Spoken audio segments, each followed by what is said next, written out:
Assalamu alaikum Жакебай, капсың, денсаулықтар жақшыбы? Эмне кыштын күнүндө кардын үстүндө отуруп чүчөк болосуң, кандай жерге отурбай жүрүп. Чот акыркы күндөрү карасам элдер да колдой калыптыр, активим түшүп кетти, видео чечип вообще тартпай калдым го. Эмне болуп атат деген? Ооба досум, видео тартпай калдым, актив түшүп кетти. Элдер дагы колдобой калды.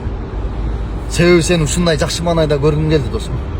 Мен видео тартып, активим көтөрүлүп, элдер колдогон сайын сенин көтүң күйүп, мага душмандык көз караш менен карай баштады.